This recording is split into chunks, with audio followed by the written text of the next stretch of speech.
Hey guys, welcome to Wrestling Days and welcome to today's unseen video. We've got a Wyatt Sicks folder to get our teeth into first because 7 hours ago, the Wyatt Sicks sent this out. Here you can see in red the words of the red. There you are, right? And then you've got the image of Chad grabbing Bo.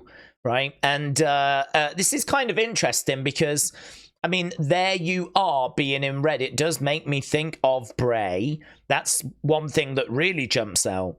And then we've got this, look, Aol, A Bizarre, Aol, Vujula, Paz, Aol, Shfliz, Tuzvar, Evzlamzavs.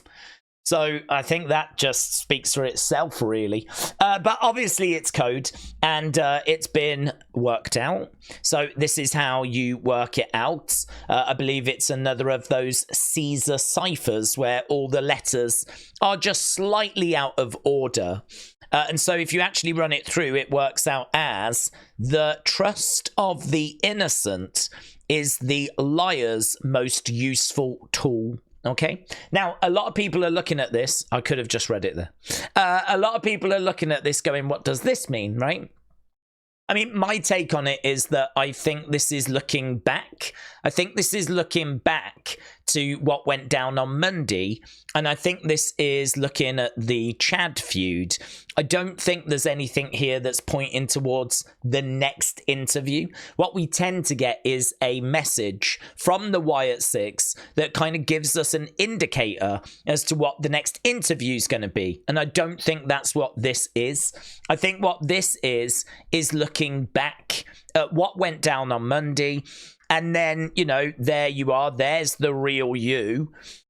Showing this Bo Chad moment with the words, the trust of the innocent is the liar's most useful tool. I wonder if that's in reference to the creeds or if it's in reference to Otis and Tozawa. You know, I feel these people are trusting Chad's. Chad is, I think, the liar here. You know, he promised that he would train up and look after Otis and Maxine and Akira, and then he abused them. And now he's probably made similar promises to the creeds. So the trust of the innocent is the liar's most useful tool. So that's how I've taken it. Is that this is looking back, this isn't showing us anything to do with next week's interview, right? There are more interesting things here, though, right? Like this here. So your local Genless said, the trust of the innocent is the liar's most useful tool, is a quote by Stephen King, which I think is fascinating because we know that from that documentary that Stephen King was a big inspiration for Bray. Like, apparently he used to love reading Stephen King books and watching Stephen King films with Bo. So a big, big inspiration to Bray. So that's a lovely little callback. That's a lovely little connection back to the documentary. Bainey said, using today's date, shift right 7 or shift left 12. So I think what Bainey is saying is that if you actually used today's date and shifted the letters over by 7, the month, then you could have worked out the code. If you shifted it the other way by 19, then you could have worked out the codes. But it was actually the date that held the key to actually being able to work this out. So that's kind of fun, isn't it? The fact that they used the date. So a little bit more kind of here than maybe meets the eye at first. So Bainey working that out. Very, very good. There was another one I saw as well. Here, I'm Just Ken said this might be minor in the grand scheme of things, but there you are is repeated 15 times, and there are 15 days until SummerSlam. My gut tells me this is hinting at an almost certainty that Chad and Bo will have a match at SummerSlam. So very good. The only thing I don't know is why is that one slightly off? Like, why is there like a gap after it and everything? Like, what is What is going on here? What's this about?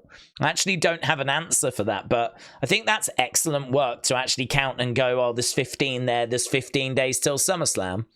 I think that's brilliant. The shifting of the letters by the dates, I think that's brilliant.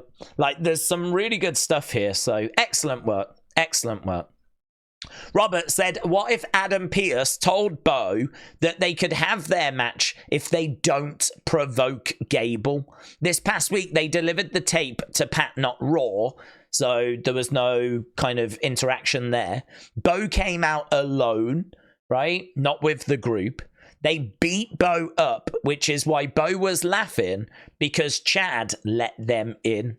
I kind of like that. I could definitely see that being part of the kind of communication.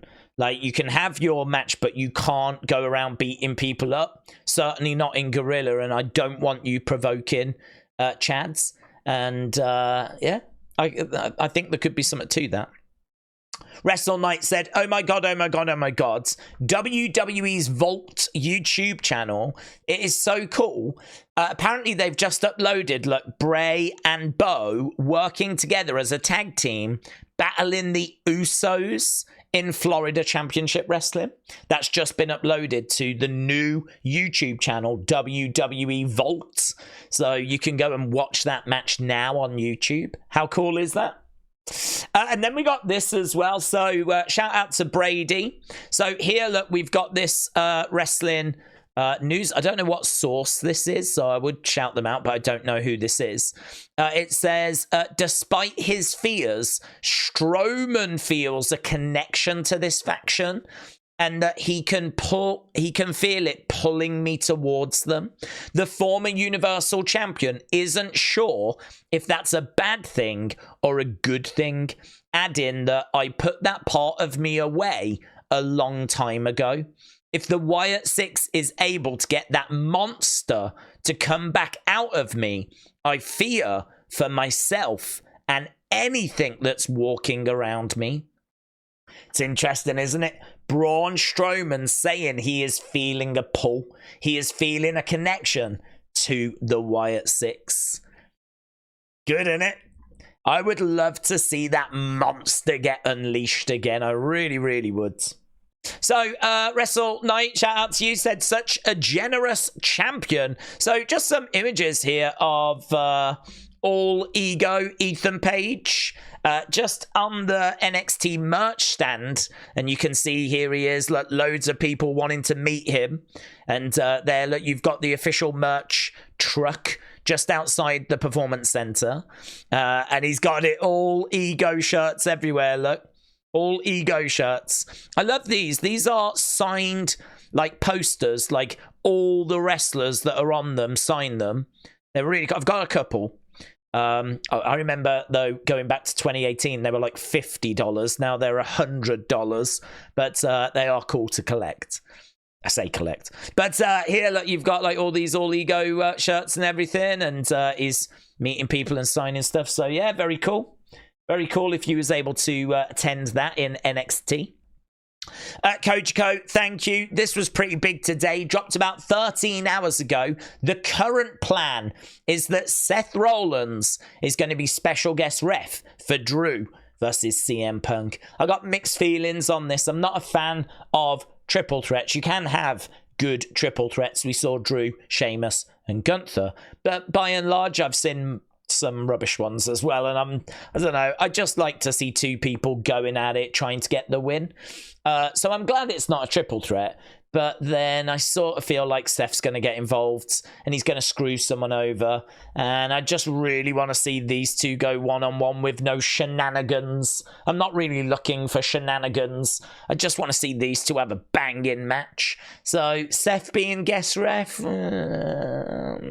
I'll take it. I can't say I'm like thrilled, but I'll take it. But I'd just rather see these two go one-on-one with a proper ref and just, you know, let them cook. Just let them cook. But according to WrestleVotes, which is a very good source, this is the direction we're going in.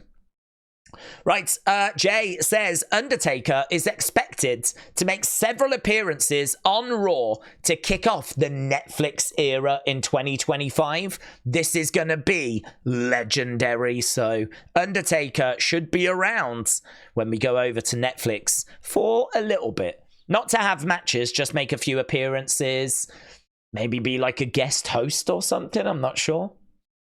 Jay Donovan said WWE sources have confirmed that Hikuleo is going to join the company. He's really tall, right? Don't know where he's going to fit in to this picture. He is the brother of Tama Tonga and Tonga Loa, and he is tall. I think he's like 6'8", something like that.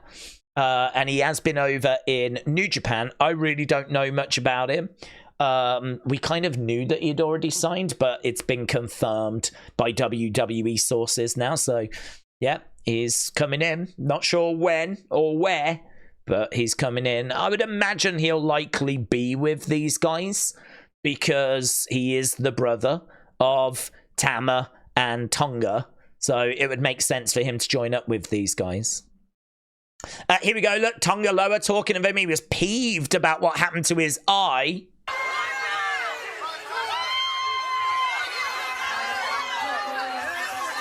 It ain't over. It ain't over, KO. It ain't over.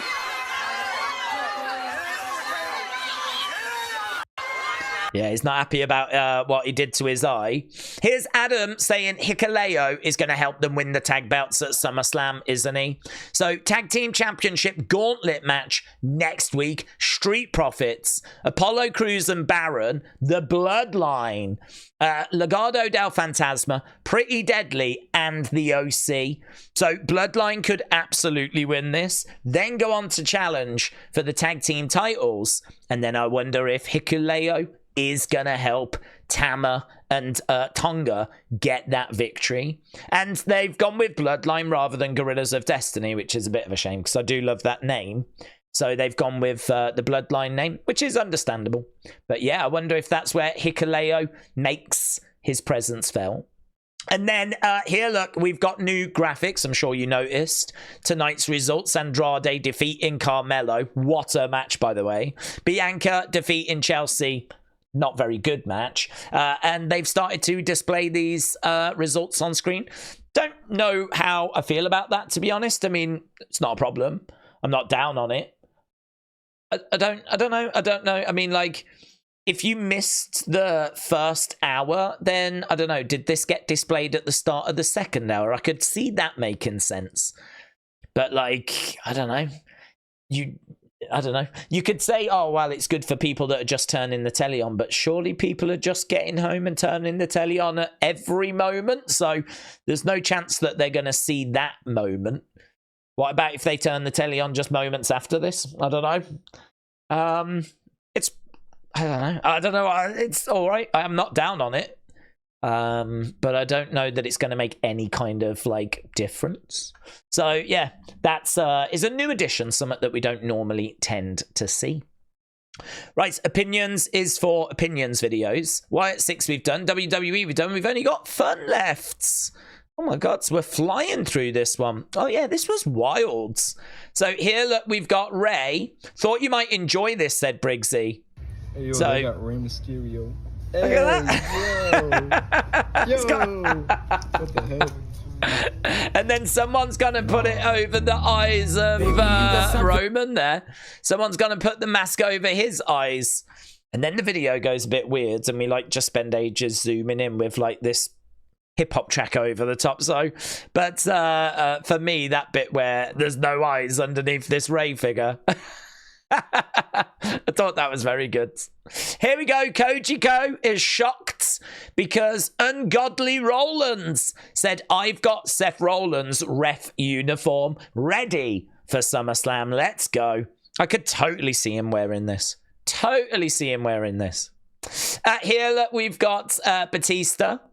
So this was Batista backstage at Jimmy Fallon. Brady said he's so slim. He is. Isn't he? He looks really slim. So, Batista? Don't know. He looks like a dapper gentleman, doesn't he? Looks like a very dapper gentleman. And then Tama Tonga growling.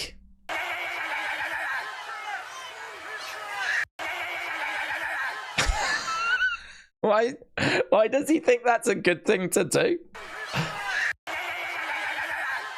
Yeah. I mean, it definitely makes him come across as unhinged. I'll give him that. So there we go. And what was going on here?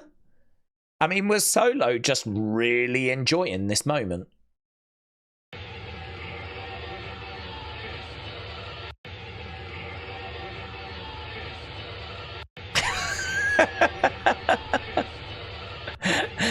He even looks a little bit like a fish out of water gasping for air at the end.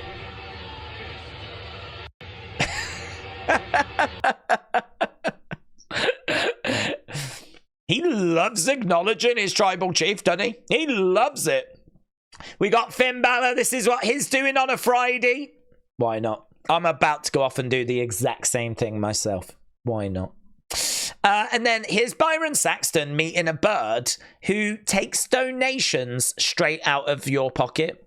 All right. I got you. I got the bird. Here we go. Boom. Takes the money. Joke's on Byron, because that's $1,000. Boom in the bucket. All right. I got you. I got the bird. Look at the giant octopus just chilling in the background. I don't know, it like repositions it and then just drops it. He's like, hang on, I've got this. Hang on. Nah, forget it. Drops it in the bucket. Lol. And here to wrap things up, unbelievably, very short episode tonight, when Randy Orton's wife gave Randy an RKO at the beach.